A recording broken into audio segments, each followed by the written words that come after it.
So, hello, everybody. I'm Carol Kauffman. I'm the founder of the Institute of Coaching, along with Susan David and Margaret Moore. Welcome. This is my very first LinkedIn Live, and I'm delighted to be here with Richard Boyatzis, who I think you guys are going to come to love as much as I do. Richard, first of all, he's a distinguished professor at Case Western. And by the way, only 1% of all professors get that. So he is teaching in cognitive science and a whole bunch of things. But you know how people say, blah, blah, blah, blah, well, it's not rocket science.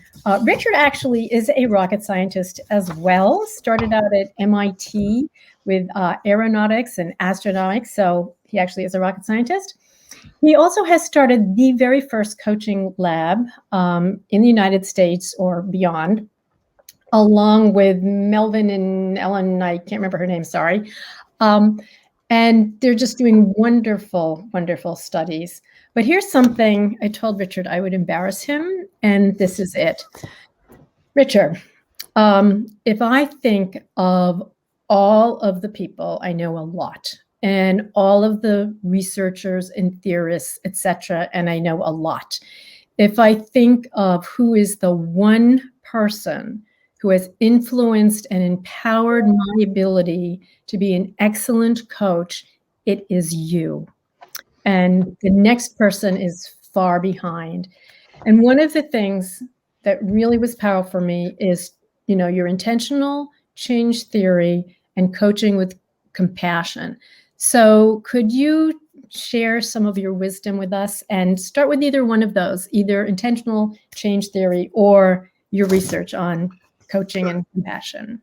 And thank you for that observation. I remember saying to Warren Bennis after he had just published a biography about a year before he died, he and I were chatting, and I said, you could have written your entire history, not through events, the Battle of the Bulge to president of universities and all that.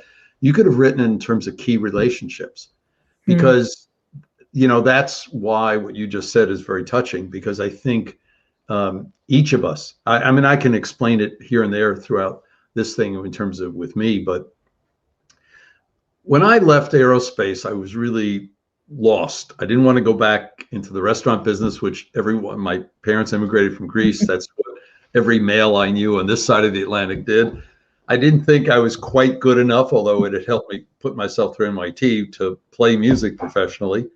So I figured I'd go into management. I went to some courses at the Sloan School and ended up discovering through the work of Dave Kolb and Ed Schein and Everett Hagen and then Dave McClellan, psychology. Ever since 1967, I've been puzzled by how do people change and what's the role of other people in helping them or not? Because my observation was that although key people, I wouldn't be here if it wasn't for key people in my life at almost every point.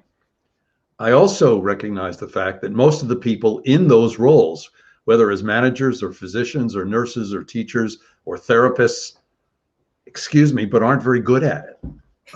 We don't, if you actually do the rigorous research, and, I'm sorry, I mean, I owe my life to certain of my physicians, but the fact is treatment adherence is abysmal. And the cost of healthcare is because people don't do it.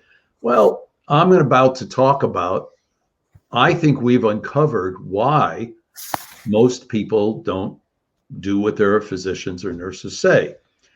What I discovered using complexity theory now, and in those days, I always used this continuous nonlinear, because that's what happens when you're designing spaceships to go through, re-entry and all that. That change is discontinuous. So the first premise that I discovered is you can't think of it as a continuous process. No, and it's almost never linear.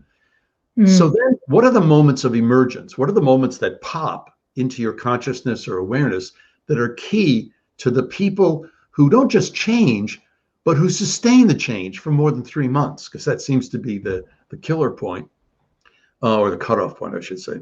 In these days, using killer is a bad phrase. But anyway, and what we discovered in some of the first studies with MIT graduate students, then during the 70s when I was working with alcoholics and drug addicts clinically, and then back to leaders and managers in a lot of organizations, is that the first discovery that pops ends up being something about the kind of person you would love to be.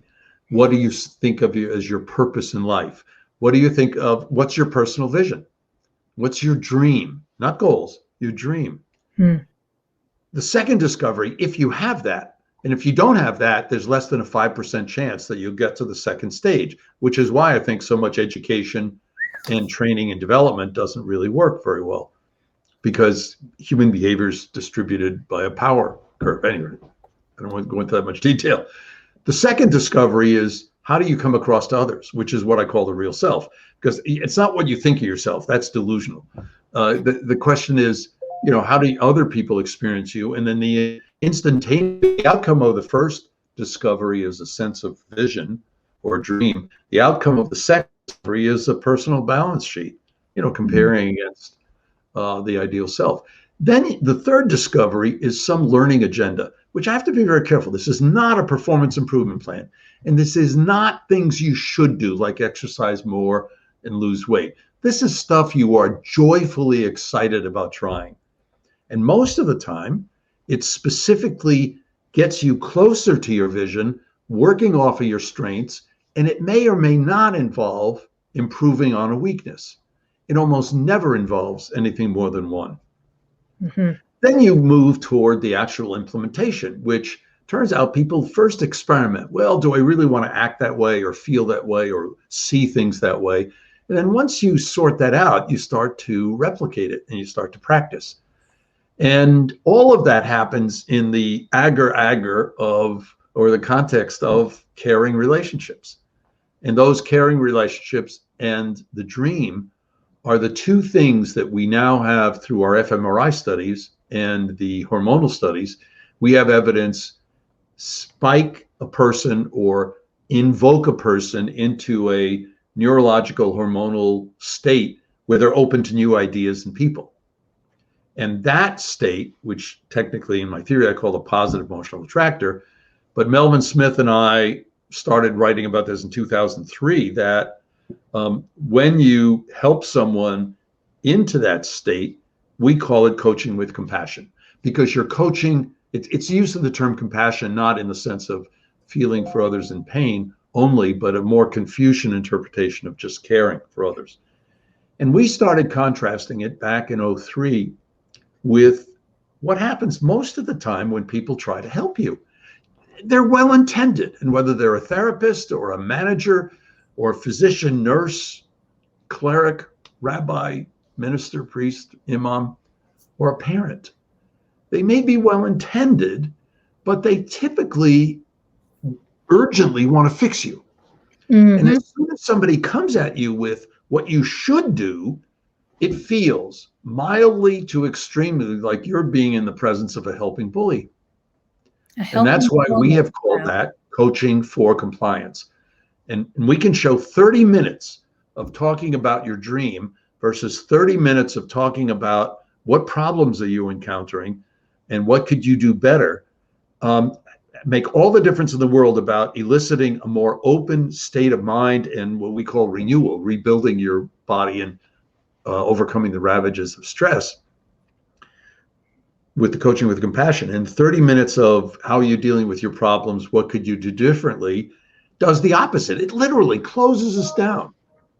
So part of the message ends up being something that any of us who help think we do, which is we care about people, otherwise we'd come off as very instrumental, and we try to coach them in these positive ways. But I'm afraid to say that there are a number of things that we've uncovered which are a bit counterintuitive. There are entire coaching associations that require you to have the client present the context for your coaching conversation to get certified. Well, it turns out that's about as silly as me diagnosing my illness, figuring out on the internet what medicine, and going to my internist, at MGH and saying, okay, Dr. Wong, here's what I need. And the question ends up being, if he actually then writes me that prescription, he should lose his license. Well, so I think it's the same thing with coaches and clients.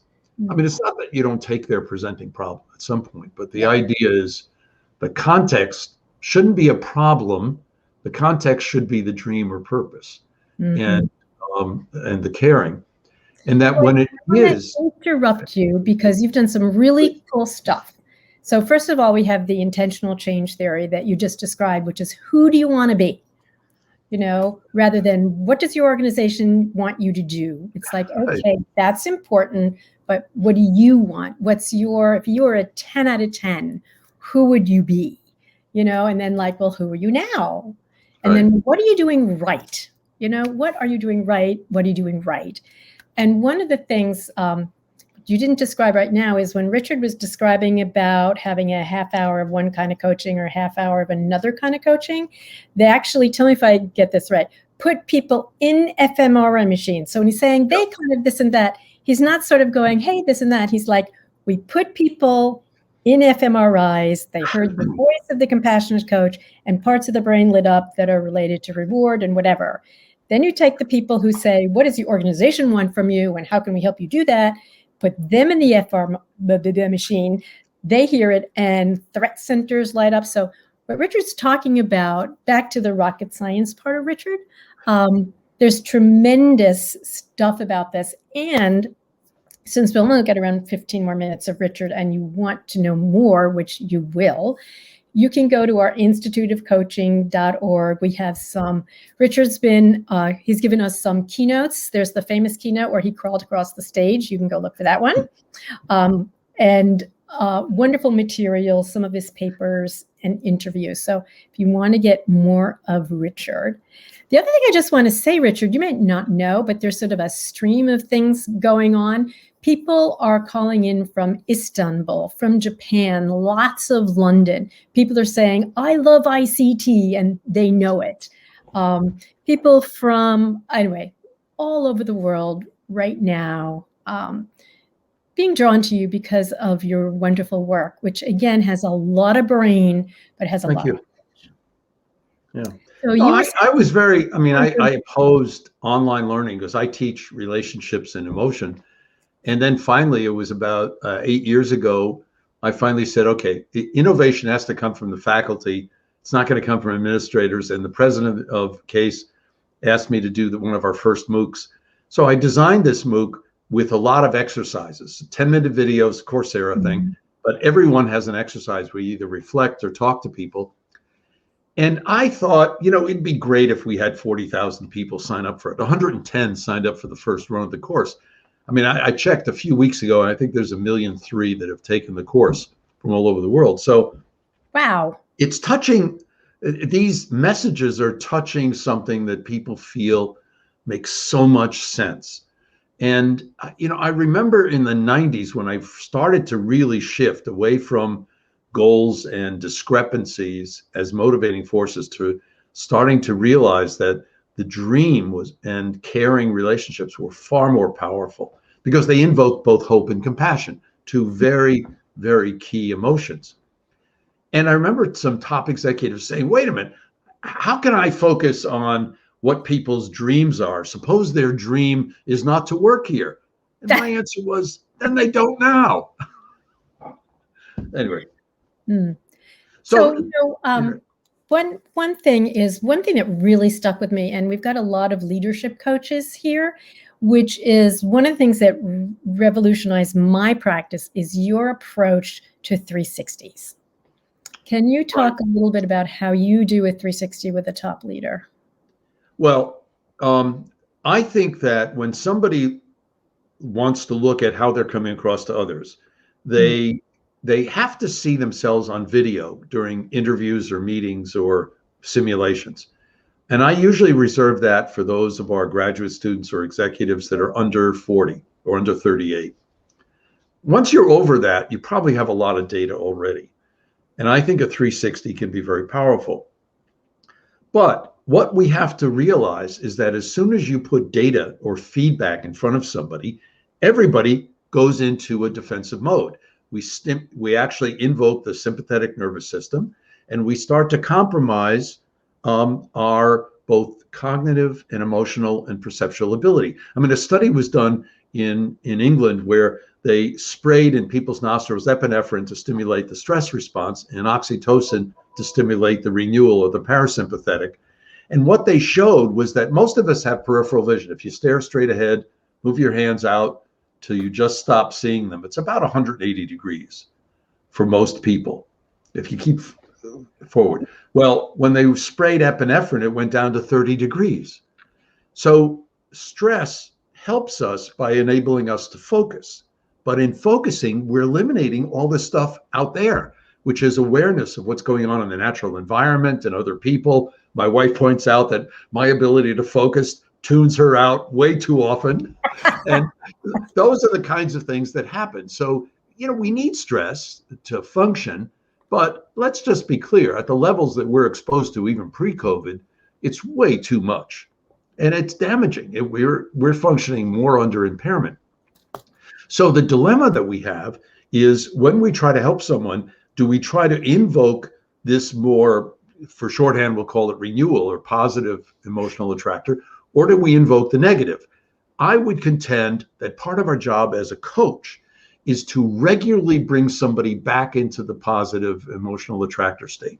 Not because they shouldn't go into the negative. I mean, if you stayed in the positive state all the time, you'd levitate and you wouldn't need it. But the fact is that we naturally go into defensive mode. And that's where giving people feedback is kind of a kiss of death if it's premature. And premature, you've seen all the 39 published studies on doing this with 25 to 65-year-olds. We've got some pretty compelling evidence that we can help people dramatically change their emotional and social intelligence competencies, or habits, if you will, as seen by others. Well, we spend the whole first third of any course or any program on vision, and we make sure there's one-on-one coaching as a part of that. Because in one of we did a number of fMRI studies. In one of them, we actually had people write their vision, and then we had people talk about their vision. And it turns out that writing about it does a little bit, but doesn't do anywhere near what talking about it does. Wow. So, that's so important for us as coaches. Wow. Oh, it really is. It really is. And not only one-on-one, but right now in the coaching research lab that Ellen Van Oosten directs, we're launching 5 studies of peer coaching in groups. Some of them through doctoral students doing their dissertations, others are just straight studies we're doing. But part of it is because I think at some point in most organizations, you can do one-on-one coaching for the top 300, the top 500. And, then what do you do for the other 15,000 managers? And they need development too. And going to internal coaching helps a little bit, but not enough. So that's where I think what we're appreciating is the other way that we use it in these courses. The vision first for a whole third of the experience, one-on-one coaching about the vision, and then we go in and use peer coaching, where in groups of 3 to 5, people are helping each other look at that stuff. It's only until a person has a clear, holistic, compelling personal vision, until you as the coach feels that you've seen the twinkle in their eye, you feel like they got it. That's when we will introduce feedback, whether it's a 360 or the form of looking at some videos or audios of critical incidents. And I think then if you're open, you can actually look at it and you don't immediately crash. One of the former doctoral students who's adjunct in our faculty, Anita Howard, was doing this with average age 39-year-old dental professionals. And if the coaching session was, 30 minutes on vision, 20 minutes on strengths, and 10 minutes on what are you going to do about it, they were very excited and etc. When the coaching was intro, 30 minutes on what problems are you running into, let's look at your feedback, and then talk about strengths, weaknesses, what are you going to do about it? It was just amazing that the first one elicited a lot of positive affect, and the second one elicited a lot of negative affect. And that as soon as the coach said, even toward the end, what are you going to do about it? everybody went negative. So we have to appreciate the fact that when you plan to do something that you're now not doing, it's an act of self-control, which is stressful. And yeah, it's part of my message. You do need some NEA, but part of our job as coaches or parents or spouse partners or any of these things is to bring people back into that positive state. Yeah. The physicians I know and the nurses I know that do this well make that the basis for their interaction, not let's solve your problem. Of course, you have to solve the problem too. But so there's a question about like, how does this fit with GROW? Goal, reality, options, way forward. And I was having a conversation with a guy who most people think originated GROW, didn't actually. This guy, John Whitmore in England, and he said, actually, Carol, it should be vision, reality, options, way forward, but GROW wouldn't sell. So they made it go to GROW.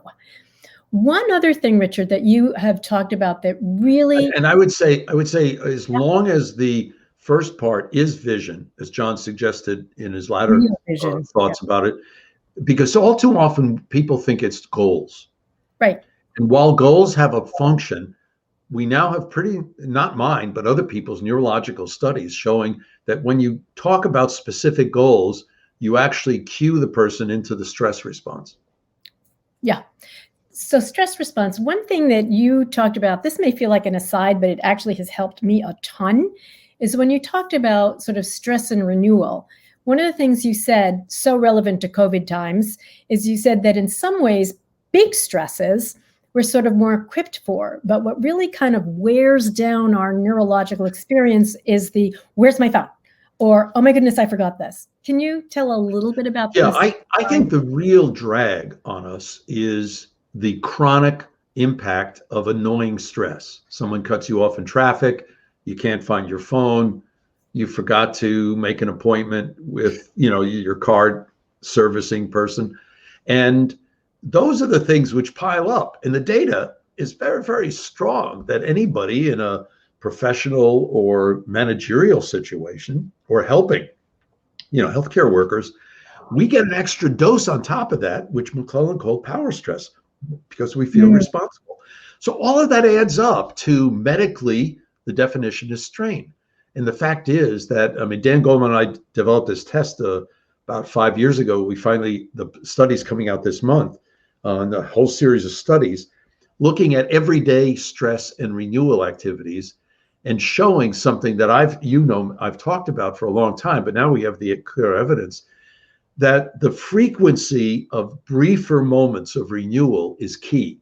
You don't want to wait for a whole hour. You want a number of 10 to 15 minute things throughout the day. And the variety of different things you use for renewal is actually more potent than the amount of time you spend in it.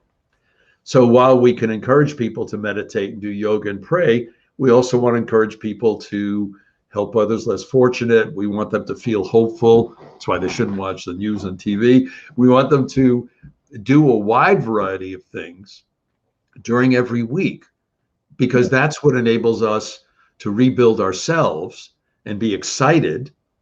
And because of the emotional contagion, the 8 to 40 thousandths of a second that we communicate our emotions to other people, coaches have to be on top of that, because otherwise they're infecting their clients with the wrong stuff. I've often thought that leadership is what you emanate. And I got a lot of that from you and the emotional contagion and the power of your voice tone. So you're sort of saying, if I can be taking care of myself and have managed it so I have fewer of these little jolts, my jolt rate has gone down about 80%. So I'm really taking that extremely seriously. But I would like to share something I came up with recently that you indirectly inspired. And we'll put this on the website somewhere. When I am online and somebody starts talking to the cashier and I just want to kill myself at this point, what I now say is, wait a minute, who do I want to be? So I can't find something. I'm like, who do I want to be right now? not just who do I want to be, but who do I want to be right now? I'm talking with Richard. Who do I want to be right now? Do I want to be thinking about Richard? Do I want to think about, well, gosh, I can't quite see the questions. Where can I? But it's like, who do I want to be right now? And so I see that as your work in a nutshell. Thank you. My voice adds to a lot of voices. I mean, Martin Buber inspired me when I was doing my thesis on intimacy and back in the 60s. But the fact is that we live in a world which even pre-COVID became so ridiculously narcissistic. I mean, look, the most popular form of photography somewhere became selfies. I mean, what's that all about? It's so part of what I think in our book, Helping People Change, Ellen and Melvin and I last year basically made in the last chapter the message that we'd like people to care about others, to focus on others. I think it's the one thing we can do that not only will make society better, but will help us. Richard, I meant to talk about this in the beginning because you've written Resonant Leadership and Primal Leadership and all that kind of stuff. But guys, Richard's book, Helping People Change, Coaching with Compassion for lifelong learning and growth. Lifelong learning and growth. So I've been reading it in preparation for today. It's really good. It's like really good. I think it's one of the best coaching books out there. There's a few that are great. So thank you for mentioning that because I meant to. So if you were going to sort of sum up your, since 1967, what do you think are the two most important things you'd like to leave our coaches with, like in your next sessions 1 and 2? Think about this. The one that to me is just so deep is people need hope. And if you don't feel hopeful about the future, it's a very hollow experience. And I think that helping people talk about their sense of purpose, their calling, their dreams, their core beliefs ends up being, as you said, thinking about even in the moment, how do I want other people to experience me? It's hard. I mean, it's not easy. And, we all have bad empathy days and things like that. But if that's the thing we aspire to, it's powerful. And because then we start to develop relationships with people in which they feel like we're paying attention to them, not just playing out our own scripts. And that means that when you're interacting with somebody, you're being positively infectious.